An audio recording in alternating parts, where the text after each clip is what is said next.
नमस्कार, मी सुवर्णा जोशी. बुलेटिन मध्ये आपल्या सगळ्यांचं स्वागत. सुरुवात आपण एका महत्त्वाच्या बातमीने करतोय. ही बातमी आहे सुप्रीम कोर्टाने कोरोना संदर्भातला सुओ मोठो याचिका दाखल करून घेतली आहे. या संदर्भातली विविध उच्च न्यायालयाच्या निर्णयानं संभ्रम निर्माण झालेला होता. हरीश साळवेंनी ॲमिकस क्युरी म्हणून त्यांची नेमणूक झाली.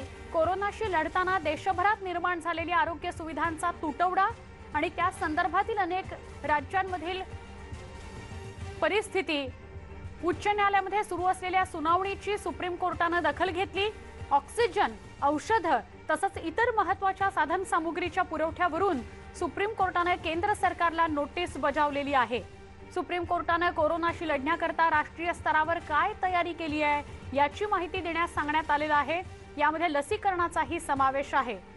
सरन्यायाधीश शरद बोबडे यांच्या खंडपीठाने कोरोनाच्या तयारी संदर्भात सध्या 6 राज्यांमधील उच्च न्यायालयामध्ये सुनावणी सुरू असल्याची दखल घेतली आणि दिल्ली, मुंबई, सिक्कीम, मध्य प्रदेश, कोलकाता आणि अलाहाबाद या राज्यांचा यामध्ये समावेश आहे.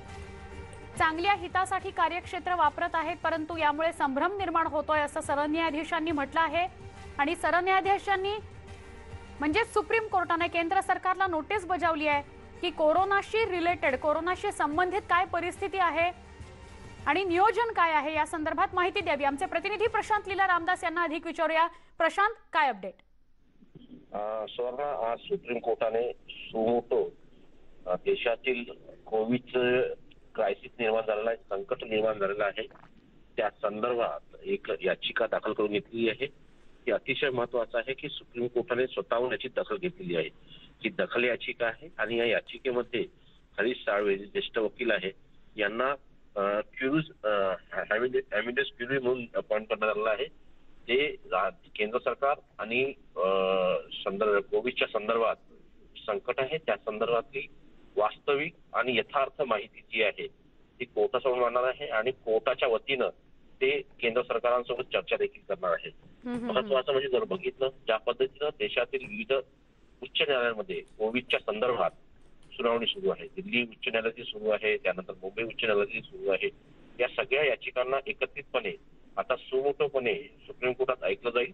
महत्वाचं म्हणजे ज्या पद्धतीनं उच्च न्यायालयांनी सरकारला ज्या पद्धतीने त्याचे कानून उघडणी केलेली आहे आणि त्यांनी स्पष्ट केलं की जर भीक मागायची गरज जरी असेल तरी तुम्ही ऑक्सिजनची व्यवस्था करा. कारण की ज्या पद्धतीनं देशात कोरोना संकट आलं त्यानंतर केंद्र सरकारनं कुठल्याही प्रकारचं लक्ष हे ऑक्सिजन संदर्भात दिलं नाही असा आरोप होत आहे. आणि या सगळ्या पार्श्वभूमीवर आता हे मत ठरतंय की सुप्रीम कोर्टामध्ये या सगळ्या बाबतीत सुनावणी होणार आहे आणि सुनावणीतून काय पुढे येतं हे देखील पाहणं महत्वाचं ठरणार आहे. नक्की. धन्यवाद प्रशांत, माहिती दिल्याबद्दल. सुप्रीम कोर्टाने केंद्र सरकारला नोटीस पाठवलेली आहे की योग्य आणि परिपूर्ण माहिती, वास्तववादी माहिती कोरोना संदर्भातली वेगवेगळ्या राज्यांमध्ये काय आहे ते आम्हाला कळवावं, लिखित स्वरूपात ते कळवावं. आणि अजून एक महत्त्वाचा मुद्दा तो म्हणजे नियोजन कोरोना संदर्भातलं, लसीकरणा संदर्भातलं काय केलंय केंद्र सरकारनं त्याची ही माहिती यामध्ये असावी असं स्पष्ट करण्यात आलंय. पुढे जाऊया. कोरोना रुग्णांची संख्या दिवसेंदिवस वाढतीये, त्यामुळे सरकारने नवी नियमावली लागू केली आहे. आज रात्री 8 पासून ही नवी नियमावली लागू होणार आहे. 1 मे पर्यंत ही नवी नियमावली लागू असेल. यामध्ये लग्नाकरता केवळ 2 तासांची परवानगी देण्यात आली आहे, तर लग्न समारंभामध्ये 25 पाहुण्यांनाच उपस्थित राहण्याची अनुमती असेल. त्याचबरोबर समारंभाचे नियम मोडल्यास दंडात्मक कारवाई करण्यात येणार आहे. इतकंच नव्हे तर सरकारी कार्यालयात 15% कर्मचारी उपस्थिती अपेक्षित आहे. लोकल प्रवासावर सुद्धा कडक निर्बंध लावण्यात आलेले आहेत. सर्वसामान्यांना लोकलमधून प्रवास करता येणार नाहीये. आरोग्य कर्मचाऱ्यांना लोकल प्रवासाची मुभा देण्यात आलेली आहे.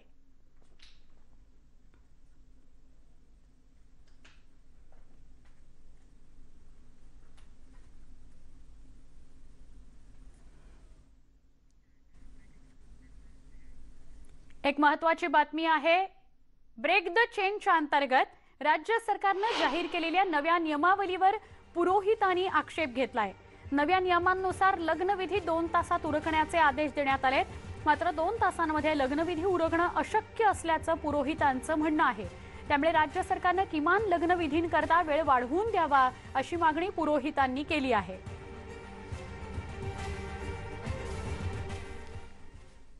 तर कमीत कमी वेळामध्ये आणि कमीत कमी लोकांमध्ये विवाह संस्कार कसे काय पार पडणार हा एक प्रश्न आहे. विवाह कार्याला किमान 4 ते 5 तास विधीला वेळ लागतो, पण शॉर्ट पिरियडमध्ये शॉर्टकटमध्ये लग्न कार्य जेवणा खावणाचे 2 तास हा वेळ कसे काय पुरणार आणि 20 ते 25 लोकांमध्ये विवाह विधी हा कसा काय आम्ही करणार हा एक प्रश्न पडतो. सरकारचे नियम जे आहे सगळे आम्ही पाळत आहोत की जसे की मास्क घालणे, सॅनिटायझर वापरणे किंवा अन्य काही जे नियम आहे सोशल डिस्टन्सिंग पाळणे हे आम्ही पाळत असतो. तर सरकार नम्र विनंती आहे की थोडा कालावधी वाढवावा आणि थोडंसे जे आहे माणसं वराडी मंडळी ती वाढवावी ही नम्र विनंती आहे. लॉकडाऊनच्या नव्या निर्बंधांनुसार सरकारी कार्यालयांमध्ये 15%च कर्मचारी काम करण्यास अनुमती दिली गेली आहे. त्यामुळे मुंबई लोकलमध्ये आता फक्त अत्यावश्यक सेवेतले कर्मचारीच प्रवास करू शकतात. विशेष म्हणजे रुग्ण आणि त्याच्या एका नातेवाईकाला लोकलमधून प्रवासाची मुभा या लॉकडाऊनमध्ये देण्यात आलेली आहे. सध्या त्या दृष्टीने रेल्वे स्टेशनवर तयारी सुरू आहे. पुन्हा एकदा पब्लिक ट्रान्सपोर्ट मधून प्रवेश करणाऱ्यांवर बंदी आणण्यात आलेली आहे लॉकडाऊनच्या या दरम्यान आणि त्याची तयारी आपण बघतो. सीएसटी स्टेशनवर कुठून लोकांनी एक्झिट व्हायचं, कुठून एंट्री करायची या संदर्भातली ठिकठिकाणी साइन बोर्ड्स लावले जात आहेत. पोलिसांचा पहारा पण वाढवण्यात येतोय. विशेष म्हणजे डू नॉट क्रॉस अशी मोठी पट्टी लावण्यात आलेली आहे जिथे एंट्री आणि एक्झिट पॉइंट हे ठरवण्यात येणार आहेत. आणि दुसऱ्या बाजूला जर आपण बघितलं की जे आधी सारखं जे एंट्री आहेत म्हणजे जे प्रवेशचे द्वार आहेत ते रिस्ट्रिक्ट करण्यात येत आहेत आणि सगळीकडेच असं सगळ्या स्टेशनवर बघायला मिळते. पण आपण ही सीएसटी स्टेशनवरची दृश्य बघतोय की यामध्ये आपल्याला आता सेंट्रल रेल्वे म्हणजे मध्य रेल्वेकडनं तयारी होत असतानाचं दृश्य बघायला मिळते. इकडे आपण बघितलं की आरपीएफ आणि जीआरपी दोन्ही पोलीस जे आहेत ते मोठ्या प्रमाणावर तैनात इथे झालेले आहेत आणि त्यांचं एकूणच हे साइन बोर्ड लावणं किंवा बाकी इतर सगळं काम सुरू असलेलं आपल्याला बघायला मिळते. राज्य सरकारच्या ब्रेक द चेन या नव्या ऑर्डरनुसार आज रात्रीपासून कडक निर्बंध लागू केले जाणार आहेत आणि या निर्बंधाअंतर्गत जे मेडिकलशी संदर्भातले म्हणजे आरोग्य सेवेशी संदर्भातले लॅब टेक्निशियन आणि इतर कुठला स्टाफ आहे त्यांनाच फक्त प्रवासाची मुभा असणार आहे. त्याचबरोबर केंद्र सरकार, राज्य सरकार आणि महानगरपालिकेच्या कर्मचाऱ्यांना प्रवास करण्याची मुभा आहे आणि तेही केंद्र सरकारच्या एकूणच जर आपण बघितलं की फक्त 15% कर्मचाऱ्यांची उपस्थिती लावण्यात आलेली आहे आणि त्यामुळे जो काही आता एक साधारणतः 2 ते 3 लाख लोक जे सीएसटी स्टेशनला येत होते तो आता आकडा आणखी कमी होणार आहे. तो हजारात येणार असल्याचं म्हणणं आहे मुख्य जनसंपर्क अधिकारी मध्य रेल्वेचे त्यांचं. कारण या सगळ्या प्रकारामध्ये आणखी कॅटेगरीजना कमी करण्यात आलेलं आहे. याआधी जे वेगवेगळ्या प्रकारचे म्हणजे इंटरनेटशी संदर्भातले जे काही लोक होते, केबल संदर्भातले जे लोक होते त्यांना प्रवास करण्याची मुभा होती. त्यानंतर बँकेच्या एम्प्लॉईंना प्रवास करण्याची मुभा होती. वेगवेगळ्या फायनान्शियल सेक्टरमध्ये काम करणाऱ्या लोकांना मुभा होती. पण ती मुभा मात्र या लॉकडाऊनमध्ये दिली जाणार नाही आहे. कडक लॉकडाऊनच्या निर्बंधांतर्गत फक्त जे सरकारी कर्मचारी आहेत त्यांनाच प्रवासाची मुभा आहे.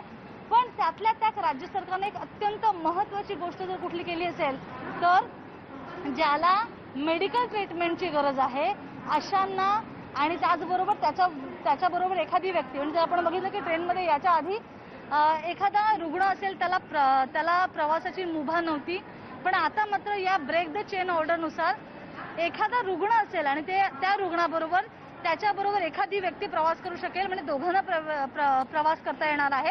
आणि त्याचबरोबर डिफरंटली एबल पीपल म्हणजे दिव्यांगांनाही प्रवास करता येईल आणि त्यांच्याबरोबर एखादा आणखी एक व्यक्ती की ज्याला ट्रीटमेंटची गरज आहे. त्यामुळे त्यातल्या त्यात हे एक महत्त्वाचा निर्णय आहे. पण आता जे सीएसटीला दृश्य दिसतंय ते मात्र उद्यापासून आणखी बदलणार आहे आणि या संदर्भातली सगळी तयारी सीएसटी स्टेशनवर सुरू आहे. स्वप्नील धुरीसह स्वाती लोखंडे, न्यूज 18 लोकमत, मुंबई.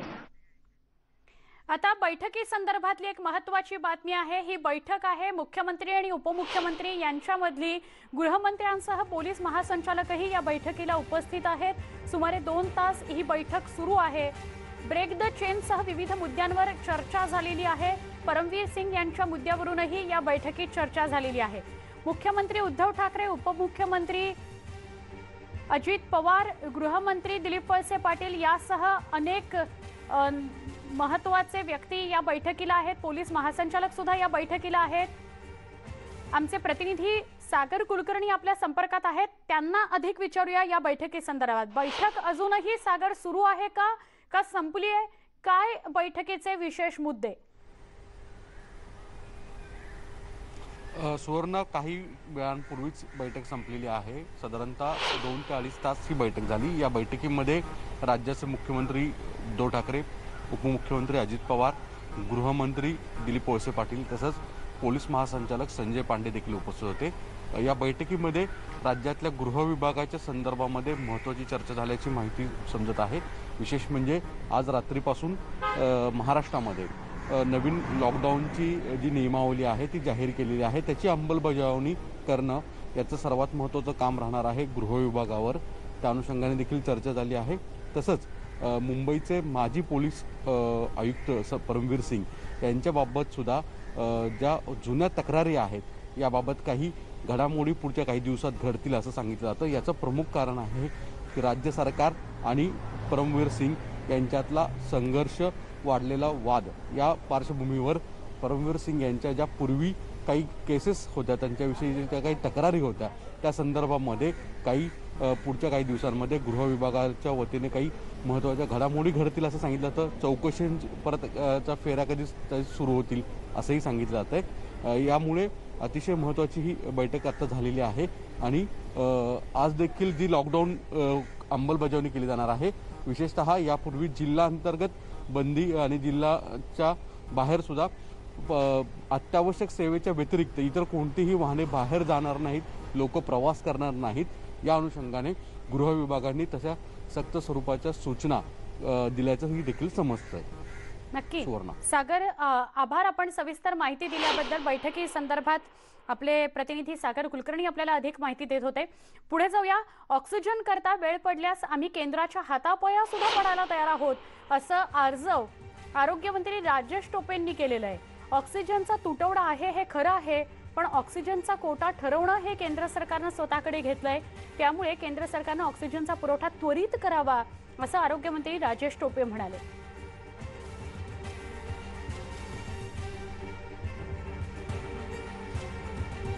केंद्राच्या हातापाया पडण्याबाबत आरोग्यमंत्री टोपे नेमकं काय म्हणाले बघूयात. राज्य सरकार सगळ्या पद्धतीनं अक्षरशः नम्रतेने विनंती करायला तयार आहे, पाय पडायला तयार आहे, सगळ्या गोष्टी करायला तयार आहे. कोणतीही गोष्ट महाराष्ट्राच्या हितासाठी, महाराष्ट्राच्या जनतेसाठी कोणतीही गोष्ट करायला तयार आहे. प्रश्न एवढंच आहे की ऑक्सिजन उपलब्धताचा कोटा वाटप हा पुन्हा केंद्र शासनाकडे आहे आणि तो त्यांनी अधिकाधिक वाटावा आणि आपल्या हिश्श्याला अधिकाधिक द्यावा आणि सेफ जे काही तुमचा ट्रान्सपोर्ट आहे तो त्यांनी ग्रीन कॉरिडॉर करून, अक्षरशः ग्रीन कॉरिडॉर करून त्या राज्यांमधून महाराष्ट्रामध्ये उपलब्ध करून द्यावा अशी नम्रतेची विनंती पुन्हा केंद्र सरकारला आहे आणि आम्ही त्या बाबतीतलं वेळोवेळी आम्ही निश्चित प्रकारे त्यांना कळवत आहोत. ट्रेन निश्चित प्रकारे येत आहे, त्याच्यात बरेचसे ऑक्सिजनचे टँकर्स लोड करून त्यावर या सगळ्या गोष्टी होत आहेत. पण प्रश्न एवढाच आहे की या सगळ्या गोष्टीमध्ये अडचणी असतात, त्या अडचणी पार करत ती ट्रेन निश्चित प्रकारे येते. एवढंच मी विशाखापट्टणमच्या संदर्भात सांगेन. 2-3 मार्ग आहेत. मी पुन्हा सांगेल ऑक्सिजनसाठी की बाहेर राज्यातून आपल्याला जो कोटा आहे तो वाढवून घेणे, लिक्विड ऑक्सिजनचा तो एक मार्ग.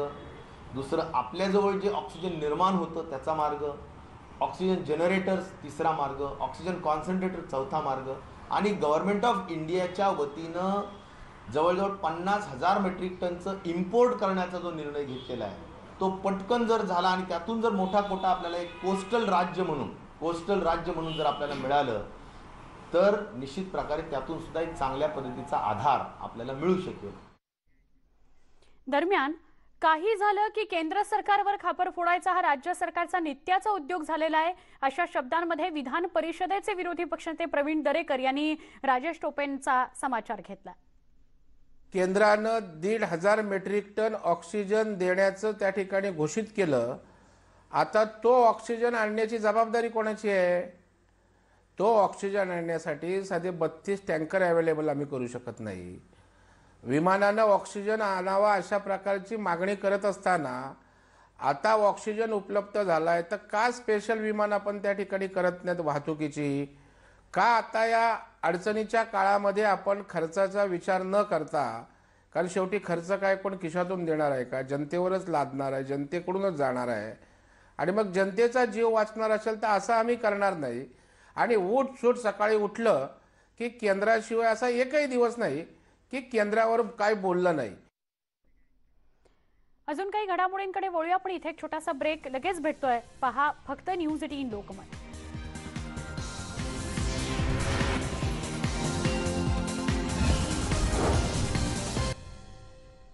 बुलेटिनमध्ये पुन्हा एकदा स्वागत. नागपुरातून एक महत्त्वाची घडामोड आपण बघतो आहोत. ग्रामीण भागामध्ये कोरोनाचा प्रकोप वाढलेला आहे. नागपूरच्या ग्रामीण भागातला कोरोनाचा प्रकोप वाढलाय. नागपूरच्या पारशिवनी या तालुक्यातील सटाक गावात मागच्या 18 दिवसांमध्ये 18 नागरिकांचा कोरोनामुळे मृत्यू झालाय. यामधील फक्त 3 जणांची कोरोना चाचणी करण्यात आली असल्याची धक्कादायक माहिती समोर आली आहे. 2400 लोकसंख्या असलेल्या सटाक या गावात 125 नागरिक पॉझिटिव्ह आलेत. सध्या 35 ऍक्टिव्ह रुग्ण या गावामध्ये आहेत. नागपूर जिल्ह्यातील साटक या गावी, पारशिवनी तालुक्यातील हे गाव आहे. या गावात गेल्या 1 महिन्याच्या काळामध्ये 20 ते 25 लोक मेले आहेत. आणि महत्त्वाची गोष्ट म्हणजे याच्यावर कुठल्याही शासन यंत्रणेच्या मध्ये हे दखल सुद्धा नाही की इतके लोक मेले म्हणून. आणि सत्ताधारी लोक आम्ही हे करतो ते करतो आणि विरोधी लोक त्यांना खाली दाखवण्याचा हाच प्रयत्न सुरू आहे. आमचं म्हणणं आहे की जे काही आहे ते एकदा हा कोरोनाचा काळ निघून गेला त्याच्यानंतर आपण एकामेकाला काय करायचं, कोणत्या हिशोबाने पाहायचं ते पाहून घेऊ. परंतु आज सगळ्यांनी एका ठिकाणी मिळून ह्या सगळ्या समस्येवर, या महामारीवर आम्हाला एक मार्ग शोधायचा आहे. ही प्रतिक्रिया होती सटाक नागपूर इथली. म्हणजे सटाक हे गाव आहे पारशिवनी तालुक्यातलं. मागच्या 18 दिवसांमध्ये 18 नागरिकांचा या गावात मृत्यू झालाय. 2400 लोकसंख्या असलेलं सटाक हे गाव आहे. 125 नागरिक पॉझिटिव्ह सापडलेत आणि 35 ऍक्टिव्ह रुग्ण आहेत. विशेष बाब ही की यामधल्या म्हणजे या गावातल्या फक्त 3 जणांची कोरोना टेस्ट झाली, बाकीच्यांची झाली नाही. नेमकं काय परिस्थिती आहे सटाक गावामध्ये? का कोरोना चाचणी झाली नाही? या सटाक गावातल्या सगळ्या नागरिकांना कुठे कोरोना चाचणी करता जावं लागतं, किती दूर जावं लागतं आणि का प्रशासनाचं या गावाकडे दुर्लक्ष झालं? किंवा नेमकं वास्तव काय या गावासंदर्भातलं की म्हणजे मागच्या 18 दिवसात एकूण 18 नागरिकांचा मृत्यू झालाय, 35 ऍक्टिव्ह रुग्ण आहेत, 125 नागरिक पॉझिटिव्ह आलेले आहेत. काही दिवसांमधली ही घडामोड आहे. टेस्ट अभावी नागरिकांचे मृत्यू झालेत अशा चर्चा समोर येत आहेत. आमचे प्रतिनिधी तुषार कोहळे आपल्या सोबत आहेत, त्यांच्याशी अधिक बोलूया. तुषार, सटाक गावातला हा सगळा काय प्रकार आहे? 2400 लोकसंख्या आहे या गावची, 125 नागरिक पण पॉझिटिव्ह सापडलेत मागच्या काही दिवसांमध्ये आणि टेस्ट नाही झाली म्हणून 18 नागरिकांचा मृत्यू झाला असं समोर येत आहे. नेमकं काय खरं आहे, वास्तव आहे? निश्चित अत्यंत धक्कादायक अशी हा संपूर्ण प्रकार आहे. जर का बघायचं तर संपूर्ण आकडे हे 1 एप्रिल पासूनचे आहे. म्हणजे साधारण मागच्या 21-22 दिवसातले हे संपूर्ण आकडे आहे. जर बघायचं झालं तर अगदी छोटंसं गाव आहे. त्या गावची लोकसंख्या साधारण 2400 आहे. असं असताना त्या एका गावामध्ये 125च्या वर रुग्ण हे पॉझिटिव्ह आढळलेले आहे. आणि महत्वाची गोष्ट की मागच्या 18 दिवसाचे जर का तुम्ही बघितले तर साधारण 18 दिवसांमध्ये 18 रुग्णांचा मृत्यू झाला. म्हणजे 1 दिवस किंवा 2 दिवसानंतर गावात कुठे ना कुठे मृत्यू होत गेलेला आहे. त्या 18 लोकांमध्ये फक्त 3 लोकांनी टेस्ट केलेली होती, ज्यांची टेस्ट पॉझिटिव्ह आलेली होती आणि त्यांचा मृत्यू कोविडमुळे झाल्याचं निष्पन्न झालं. पण उर्वरित जे 15 लोक आहेत ते सर्व संशयित होते, कारण की त्या गावामध्ये पूर्णपणे कम्युनिटी स्प्रेड झालेला आहे. घरोघरी कोविडचे रुग्ण आहे आणि ज्या लोकांच्या घरी मृत्यू झाला बहुतांश लोकांच्या घरी देखील कुटुंबातलं कोणता ना कोणता सदस्य हे पॉझिटिव्ह आढळलेलं. त्यामुळे या लोकांचे मृत्यू देखील कोविडमुळे झाल्याची भीती व्यक्त केली जात आहे. पण महत्वाचा विषय हा आहे की नागपूरच्या ग्रामीण भागामध्ये, सटाक गावामध्ये जी परिस्थिती आहे ती संपूर्ण नागपूर जिल्ह्याच्या ग्रामीण भागामध्ये देखील आहे की बहुतांश फॅमिलीमध्ये लोक बिमार आहे, त्यांची प्रकृती ठीक नाही, मात्र त्यांना टेस्टिंग करायची पाहिजे ती सुविधा उपलब्ध नसल्यामुळे अनेक लोक टेस्टिंग करत नाही आणि स्थानिक डॉक्टरकडून सुविधा उपलब्ध नसल्यामुळे टेस्टिंगसाठी बाहेर पडत नाहीत नागरिक आणि मग टेस्टिंगच झालं नाही तर निदान होत नाही आणि मृत्यूचं प्रमाण वाढलेलं आहे. आता आपण नागपूरच्या ग्रामीण भागामधून बुलढाण्याच्या ग्रामीण भागात काय परिस्थिती आहे ती बघायला जाऊया. 600 लोकसंख्या असलेलं बुलढाणा जिल्ह्यातलं उमाळा हे गाव आहे. 90 जणांना कोरोनाची लागण झाली आहे. यामुळे गावात भीतीचं आणि चिंतेचं वातावरण आहे. ग्रामीण भागात लोकसंख्येच्या तुलनेत सर्वाधिक रुग्ण सापडणारे बुलढाणा जिल्ह्यातलं हे एकमेव गाव आहे. गावात अनेक कुटुंबातील सदस्यांना ताप आहे, सर्दी खोकला आहे अशी बेसिक लक्षणं बघायला मिळतात. परंतु कुणीच चाचणी करून घेतलेली नाहीये. आरोग्य प्रशासनाने चाचण्या करायला सुरुवात केल्यानंतर हा प्रकार समोर आलाय. मात्र आरोग्य प्रशासनाच्या हलगर्जीपणामुळे कोरोना रुग्ण वाढत गेल्याचा आरोप माजी आमदार हर्षवर्धन सपकाळ यांनी केलाय. सध्या गावाच्या जिल्हा परिषदेच्या शाळेमध्येच विलगीकरण कक्ष स्थापन करण्यात आलाय. या गावाला कंटेनमेंट झोन म्हणून घोषित करण्यात आलाय. या छोट्या गावात 75 पेक्षा अधिक कोरोना रुग्ण, ॲक्टिव्ह रुग्ण हे आढळून आलेले असून त्या संदर्भात येणाऱ्या 3-4 दिवसात ही चेन कशी ब्रेक केल्या जाईल याच्या प्रयत्नामध्ये समस्त गावकरी हे एका दिलानं या कोरोनाचा सामना करण्याकरता या ठिकाणी एकत्रित आलेले आहेत. वैद्यकीय विभागाला यामध्ये ताबडतोबीनं उपाययोजना करणं अभिप्रेत होतं. मात्र आरोग्य विभाग यांच्या निदर्शनास आणून दिल्यानंतर देखील सुरुवातीला त्यांच्याकडून प्रतिसाद दुर्दैवाने मिळाला नाही. पुढची बातमी नाशिकमधून आहे. नाशिक जिल्ह्यातील रुग्णांना रेमडेसिव्हिर पाठोपाठ ऑक्सिजन मिळत नसल्यानं रुग्णांचे संतप्त नातेवाईक थेट जिल्हाधिकाऱ्यांना भेटण्याचा प्रयत्न करतायत. मात्र या दरम्यान जिल्हाधिकारी कार्यालयातील कर्मचारी आणि रुग्णांमध्ये खटके उडत असल्याचं बघायला मिळालं. नाशिकच्या जिल्हाधिकारी कार्यालयाला मोठा पोलीस बंदोबस्त देण्यात आलाय. नाशिकमधून या सगळ्याविषयी अधिक माहिती देत आहेत आमचे नाशिकचे प्रतिनिधी लक्ष्मण घाटोळ. शहर आणि जिल्ह्यात कोरोनाचा प्रादुर्भाव मोठ्या प्रमाणात वाढू लागलेला आहे आणि त्याचमुळे आता रेमडेसिव्हिर असेल किंवा इतर प्रकारची औषध असेल त्याची देखील मागणी वाढलेली आहे. मात्र रेमडेसिव्हिर ऑक्सिजन नागरिकांना, रुग्णांना मिळत नाही आणि त्यामुळे आता रुग्णाचे नातेवाईक जे आहे ते वेगवेगळ्या ठिकाणी धाव घेत आहे. जिल्हा प्रशासनाकडे आता थेट रुग्णाच्या नातेवाईकांकडून मागणी केली जाते. त्यामुळे जिल्हाधिकारी कार्यालयाला आता पोलिसांचा मोठा बंदोबस्त देण्यात आलेला आहे. आपण दृश्यांमध्ये बघू शकतो जिल्हाधिकारी कार्यालयामध्ये रुग्णाच्या नातेवाईकांकडून गोंधळ घातला जातोय. रेमडेसिव्हिर द्या, ऑक्सिजन द्या अशी मागणी केली जाते. अत्यंत आक्रमक आणि संतप्त झालेले हे लोक ज्यावेळेला जिल्हाधिकारी कार्यालयात येतात त्यावेळेला या ठिकाणी वाद होऊ शकतो. या पार्श्वभूमीवर आता नाशिकच्या जिल्हाधिकारी कार्यालयामध्ये राज्य राखीव पोलीस दलाची ही तुकडी या ठिकाणी तैनात करण्यात आलेली आहे. आपण दृश्यांमध्ये बघू शकतो अशा प्रकारे नाशिकच्या जिल्हाधिकारी कार्यालयाला मोठ्या प्रमाणात पोलीस बंदोबस्त जो आहे तो देण्यात आलेला आहे. नाशिकचं हे जिल्हाधिकारी कार्यालय आहे आणि याच ठिकाणी सर्वच जिल्ह्याची यंत्रणा जी आहे ती या ठिकाणून हलवली जाते.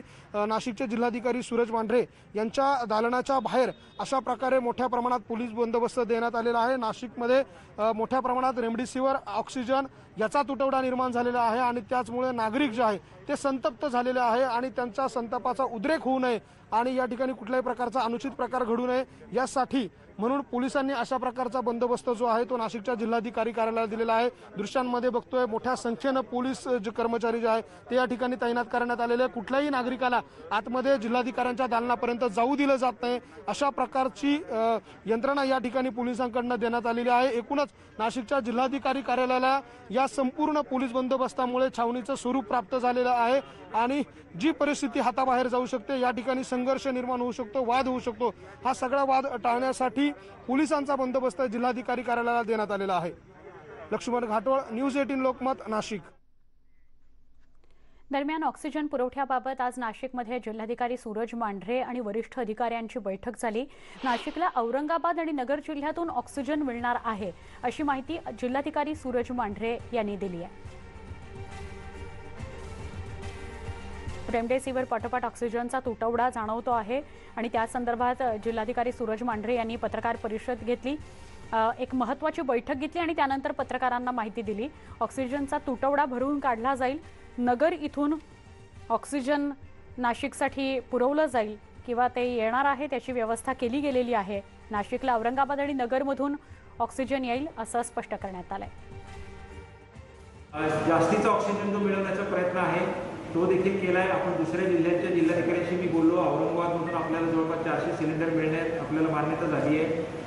नगरमधून आपले, कारण जुने जे काही आपले व्यवहार होते ते त्यांनी प्रोटेक्ट केलेले आहेत. काल रात्री जी गंभीर समस्या निर्माण झाली ती आपल्याला नगरच्या मदतीमुळे आणि सिन्नरच्या मदतीमुळे आपण दूर करू शकलो. ज्या ज्या वेळेला ऑक्सिजनचा तुटवडा होतो, आता जो तुटवडा आज काही हॉस्पिटलच्या बाबतीत निर्माण झाला आहे मी त्या ऑक्सिजन सप्लायरला आत्ता बोलवून घेतलं आणि जरी आम्ही अलॉटमेंट काही जरी केली असली तरी तिला छेद देऊन त्यांना ही परवानगी दिली आहे की ज्या हॉस्पिटलमध्ये आज क्रायसिस आहे तो क्रायसिस आजचा दूर करावा. आपल्या सगळ्यांना कल्पना आहे आंतरजिल्हा वाहतुकी संदर्भातली बातमी आपल्यापर्यंत पोहोचली होती. त्यातलं कन्फ्युजन किंवा त्यातला संभ्रम दूर करण्यासाठीची अजून एक महत्त्वाची बातमी आपल्यापर्यंत पोहोचते. ही बातमी ऑक्सिजन वाहतुकी संदर्भातली आहे. ऑक्सिजनच्या वाहतुकीला कोणतंही बंधन असणार नाही. ऑक्सिजनच्या वाहतुकीला मर्यादा सुद्धा नसेल. ऑक्सिजनची आंतरराज्य वाहतूक होणार आहे, ती करता येणार आहे. ऑक्सिजन वाहतुकीबाबत देशात निर्बंध लावले गेलेले नाहीत असे केंद्र सरकारनं निर्देश दिलेले आहेत. ऑक्सिजनची आंतरराज्य वाहतूक सुरू राहील असं स्पष्ट करण्यात आलेलं आहे. मर्यादा सुद्धा त्यावर नसेल की किती स्वरूपात ऑक्सिजन वाहतूक केला जाईल की ऑक्सिजनची वाहतूक होईल, या संदर्भात कुठलीही मर्यादा नसेल असं केंद्राकडून स्पष्ट करण्यात आलेलं आहे. देशात ऑक्सिजनच्या वाहतुकीला परवानगी दिली गेलेली आहे, त्यावर कोणतेही निर्बंध नाही आहेत.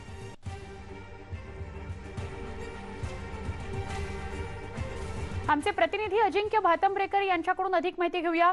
अजिंक्य, काय अधिक माहिती देशील? आपल्याला कल्पना आहे आंतरराज्य वाहतुकी संदर्भातले काही नियम घालून दिले गेलेले होते, निर्बंध कडक करण्यात आलेले होते, पण ऑक्सिजन वाहतुकी संदर्भातले काय अपडेट? सुवर्ण, ही खूप महत्त्वाचे निर्देश आहेत असंच म्हणावं लागेल. केंद्रीय गृह मंत्रालयानं काही वेळापूर्वी या संदर्भातले निर्देश जारी करत ऑक्सिजनची जी आंतरराज्य वाहतूक आहे ती आता कुठल्याही प्रकारचे निर्बंधाविना असेल हे तर स्पष्ट केलेलंच आहे. आणि सोबतच आपल्याला माहिती आहे की देशातल्या बऱ्याच राज्यांमध्ये सध्या ऑक्सिजनचा मोठ्या प्रमाणावर तुटवडा जाणवतोय आणि वेगवेगळ्या भागांमधनं ऑक्सिजनचा जो पुरवठा आहे तो त्या ठिकाणी करण्याचे प्रयत्न तातडीनं सुरू करण्यात आलेले होते. या सगळ्या पार्श्वभूमीवर केंद्रीय गृह मंत्रालयानं हे महत्त्वाचं पाऊल उचललेलं आहे. अनेक राज्यांमध्ये काही ठिकाणी वीकेंड लॉकडाऊन आहे, काही ठिकाणी नाईट कर्फ्यू आहे. अशा वेळेला ही ऑक्सिजनची वाहतूक करणारी जी वाहनं आहेत त्यांना कोणत्याही प्रकारची आडकाठी येऊ नये किंवा त्यांना कोणत्याही प्रकारच्या निर्बंधांना सामोरं जायला लागू नये, वाहतुकीला कोणत्याही प्रकारचा अडथळा येऊ नये, यासाठी हे महत्त्वाचे निर्देश केंद्रीय गृह मंत्रालयानं जारी केलेले आहेत. याचाच अर्थ देशातल्या कोणत्याही राज्यातल्या कोणत्याही भागात ज्या ठिकाणी ऑक्सिजनचा पुरवठा करणारे जी काही वाहनं असतील त्या वाहनांना कोणत्याही प्रकारचे निर्बंध नसतील, कोणत्याही प्रकारची आडकाठी नसेल आणि लवकरात लवकर त्यांना इच्छित स्थळी पोहोचण्यामध्ये मदत होईल. आणि खरंच केंद्रीय गृह मंत्रालयानं हे जे निर्देश जारी केलेले आहेत त्याचा निश्चितपणे फायदाच होणार आहे. खरंय. धन्यवाद ही सविस्तर माहिती दिल्याबद्दल अजिंक्य. माझे सहकारी आणि आमचे प्रतिनिधी अजिंक्य भातंब्रेकर आपल्या सोबत होते. ऑक्सिजन वाहतुकी संदर्भात केंद्रानं काय स्पष्ट केलंय त्याविषयीची माहिती आपल्याला देत होते. एक छोटासा ब्रेक बुलेटिन मध्ये लगेच भेटू. पहा फक्त न्यूज 18 लोकमत.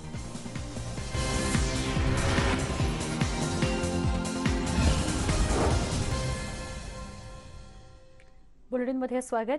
महाराष्ट्राला 80,000 रेमडेसिव्हिरची गरज आहे. महाराष्ट्राला आम्ही अधिक आरोग्य सुविधा मिळाव्यात अशी मागणी करत आहोत, पण तरी केंद्राकडून महाराष्ट्राला लस कमी का मिळतेय असा सवाल खासदार शिवसेनेचे संजय राऊत यांनी विचारलाय. केंद्रानं महाराष्ट्राच्या वाट्याचा पैसा तात्काळ द्यावा अशी मागणी देखील राऊतांनी केली आहे. प्रियंका गांधी यांनी देश के मन की बात की है म्हणत राऊतांनी त्यांना पाठिंबा दिला. राऊत नेमकं काय म्हणाले बघूयात. रेमडेसिवीर असेल, लसी असेल, कमी पडणार नाही.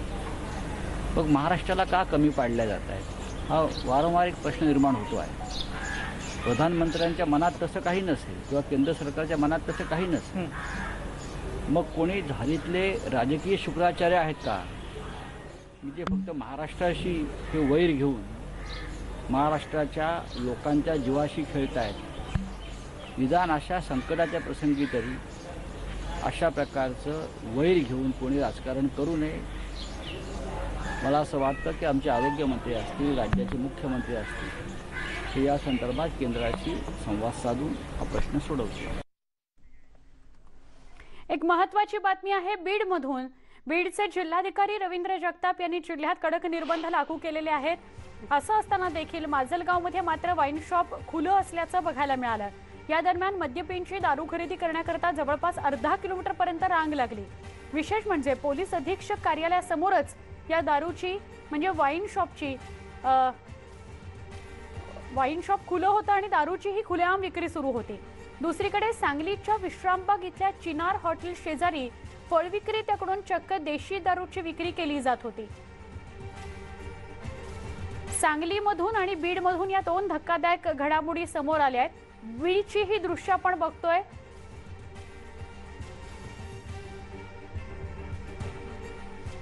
पोलिसांनी फळ विक्रेता जो देशी दारू विकत होता त्याला ताब्यात घेतलेला, त्याला अटक केलेली आहे. एका बाजूला सांगलीतली दृश्य आणि दुसरीकडे पोलीस अधीक्षक कार्यालयासमोरच वाईन शॉप सुरू होतं आणि अर्धा 1 किलोमीटर रांग सुद्धा लागलेली होती. हा फळ विक्रेता आहे ज्याच्याकडे देशी दारू सापडलेली आहे. देशी दारूची विक्री तो करत होता. त्याला पोलिसांनी ताब्यात घेतलेला आहे. सांगलीमधली दृश्य एका बाजूला आपण बघतो आणि दुसरीकडे माजलगाव मधली दृश्य आहेत. आमचे प्रतिनिधी सुरेश जाधव यांच्याकडून अधिक माहिती घेऊया.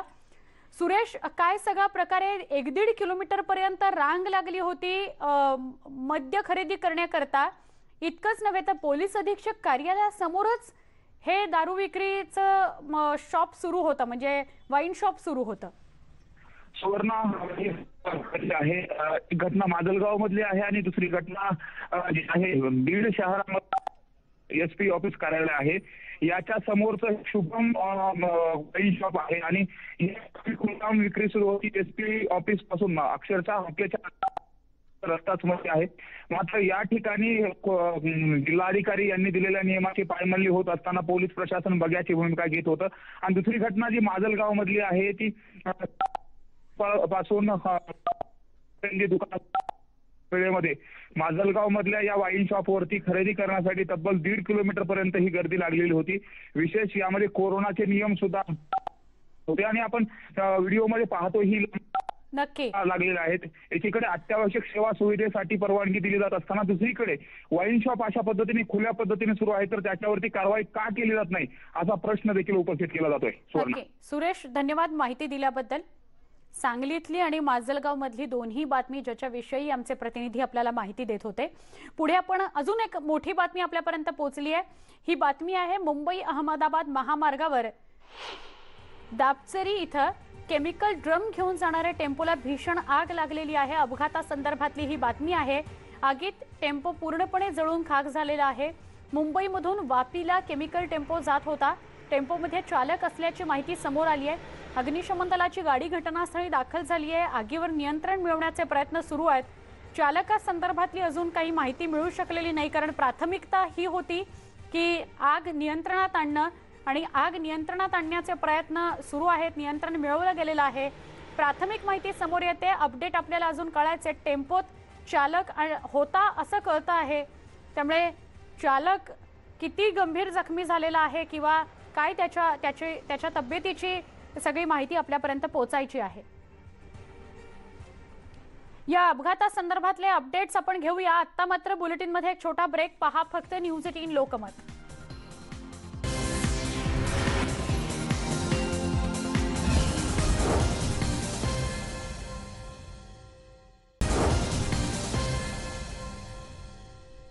बुलेटिनमध्ये स्वागत. आपण महाराष्ट्रभरातल्या महत्त्वाच्या घडामोडी बघतो आहोत. आता बातमी जी बघणार आहोत ती आहे 105 वर्षांच्या जिगरबाज आजोबांची, ज्यांनी कोरोनाला हरवलेला आहे.